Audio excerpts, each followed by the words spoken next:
ശബരിമല സ്വർണ്ണക്കൊള്ളയിൽ ഉണ്ണികൃഷ്ണൻ പോറ്റിയെ 2 ആഴ്ചത്തെ SIT കസ്റ്റഡിയിൽ വിട്ടു കോടതി. റാന്നി 1-ാം ക്ലാസ് മാജിസ്ട്രേറ്റ് കോടതിയുടേതാണ് തീരുമാനം. സ്വർണ്ണപ്പാളികളിൽ നിന്ന് ഉണ്ണികൃഷ്ണൻ പോറ്റി 2 കിലോ സ്വർണം തട്ടിയെടുത്തുവെന്ന് റിമാൻഡ് റിപ്പോർട്ടിൽ പറയുന്നു. പാളികളിൽ പൂശാൻ സ്പോൺസർമാർ നൽകിയ സ്വർണവും ഉണ്ണികൃഷ്ണൻ പോറ്റി കൈവശപ്പെടുത്തി എന്നും റിപ്പോർട്ടിലുണ്ട്. 5 വകുപ്പുകൾ ഉണ്ണികൃഷ്ണൻ പോറ്റിക്കെതിരെ ചുമത്തിയിട്ടുണ്ട്. തന്നെ കുടുക്കിയവർ നിയമത്തിന് മുന്നിൽ വരുമെന്നും അന്വേഷണം നടത്തുന്നവർ കണ്ടെത്തുമെന്നും ഉണ്ണികൃഷ്ണൻ പോറ്റി പറഞ്ഞു.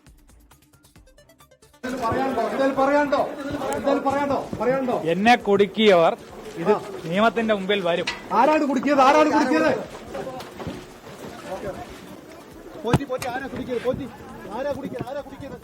അതൊക്കെ അവര് കണ്ടെത്തും. അതവർ കണ്ടെത്തും.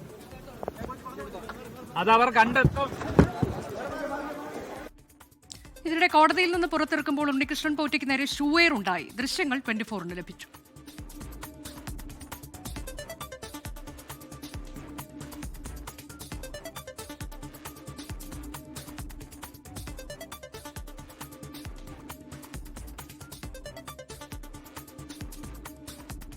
ഉണ്ണികൃഷ്ണൻ പോറ്റിയെ തിരുവനന്തപുരത്തെ ക്രൈംബ്രാഞ്ച് ഓഫീസിൽ എത്തിച്ചിട്ടുണ്ട് എന്നുള്ളതാണ് ഏറ്റവും പുതിയ വിവരം.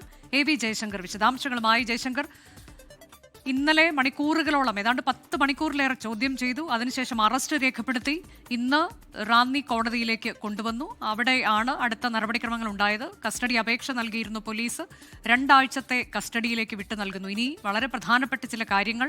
അതിൽ തന്നെ റിമാൻഡ് റിപ്പോർട്ടിൽ പറയുന്നത് സ്വർണ്ണക്കൊള്ള നടത്തിയിട്ടുണ്ട് ഉണ്ണികൃഷ്ണൻ പോറ്റി എന്നതാണ്. 2 കിലോയിലേറെ സ്വർണം തട്ടിയെടുത്തിട്ടുണ്ട്. കൂടാതെ മറ്റ് പല കാര്യങ്ങളും വിശ്വാസികളെ വഞ്ചിക്കുന്നു, ആചാരലംഘനം നടത്തിയിട്ടുണ്ട്. ഇതിൽ മുരാരി ബാബുവിന് എതിരേക്കുള്ള പരാമർശം, അങ്ങനെ ഗുരുതരമായ കാര്യങ്ങൾ റിമാൻഡ് റിപ്പോർട്ടിലുമുണ്ട്. ഇനി വരുന്ന നാളുകൾ എത്രത്തോളം നിർണായകമാണ്?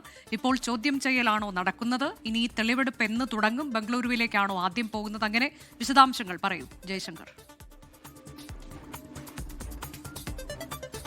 അനുജ, അല്പസമയം മുമ്പ് ഏകദേശം 35 മിനിറ്റ് മുമ്പാണ് ഉണ്ണികൃഷ്ണൻ പോറ്റിയുമായി SIT സംഘം ചാക്കയിലെ ക്രൈംബ്രാഞ്ച് ഓഫീസിലെത്തിയത്. അവിടെ വീണ്ടും ഉണ്ണികൃഷ്ണൻ പോറ്റിയെ ചോദ്യം ചെയ്യുന്നു എന്നാണ് മനസ്സിലാവുന്നത്. കഴിഞ്ഞ ദിവസം കസ്റ്റഡിയിലെടുത്ത ഘട്ടത്തിൽ പ്രാഥമിക ചോദ്യം ചെയ്യൽ പൂർത്തിയാക്കി. അതിനുശേഷമാണ് പുലർച്ചെയോടുകൂടി അറസ്റ്റ് രേഖപ്പെടുത്തി റാന്നി കോടതിയിൽ ഹാജരാക്കിയത്. ഈ റാന്നി കോടതിയിലെ പോലീസ് കൊടുത്ത റിമാൻഡ് റിപ്പോർട്ടിൽ അതിഗുരുതര ആക്ഷേപങ്ങളും ആരോപണങ്ങളുമാണ് ഉണ്ണികൃഷ്ണൻ പോറ്റിക്കെതിരെ ഉള്ളത്. 2 കിലോയോളം സ്വർണം ഉണ്ണികൃഷ്ണൻ പോറ്റി ദേവസ്വം ബോർഡിനെ ചതിച്ചും വഞ്ചിച്ചും സന്നിധാനത്ത് നിന്ന് കടത്തിയെന്ന ഗുരുതര ആക്ഷേപമുണ്ട്. ഒപ്പം തന്നെ ഈ 1998-ൽ വിജയ് മല്യ സ്വർണം പതിച്ചു നൽകി. ഇത് അറിഞ്ഞിട്ടും ഈ രേഖകൾ ഉൾപ്പെടെ തിരുത്തിക്കൊണ്ട് 2019-ൽ ചെമ്പന്ത് കാണിച്ച് നൽകിയത് അന്നത്തെ ദേവസ്വം ഉദ്യോഗസ്ഥനാണ് എന്ന പരാമർശമുണ്ട്. ഇത് മുരാരി ബാബുവിൻ്റെ പേരെടുത്ത് പറഞ്ഞില്ലെങ്കിൽ പോലും 2ാം പ്രതി കേസിൽ മുരാരി ബാബുവാണ്. സ്വാഭാവികമായും അത്തരം ഇടപെടൽ ഉണ്ടായി എന്ന് പറയുന്നു. ഒപ്പം തന്നെ ഈ ആളുകളുടെ വിശ്വാസത്തെ ഉൾപ്പെടെ ഉണ്ണികൃഷ്ണൻ പോറ്റി കബളിപ്പിച്ചു. കേരളത്തിനകത്തും പുറത്തും ഈ തമിഴ്നാട്ടിലും കർണാടകയിലും ഉൾപ്പെടെ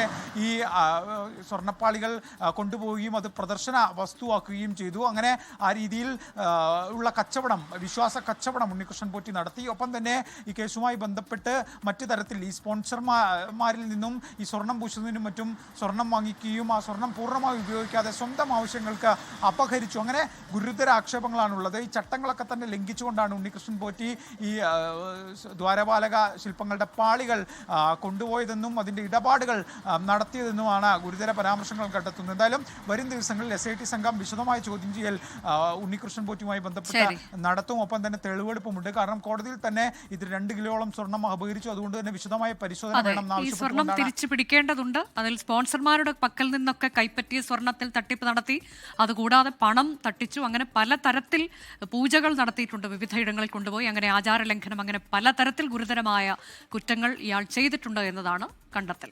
ലോകത്തെവിടെയായാലും ഏത് സമയത്തും 24 വാർത്തകളും ഓഗ്മെന്റഡ് റിയാലിറ്റി പാക്കേജുകളും എക്സ്പ്ലെയിനറുകളും വിശദമായി കാണാൻ ഞങ്ങളുടെ YouTube ചാനൽ നിങ്ങൾക്ക് സബ്സ്ക്രൈബ് ചെയ്യാം.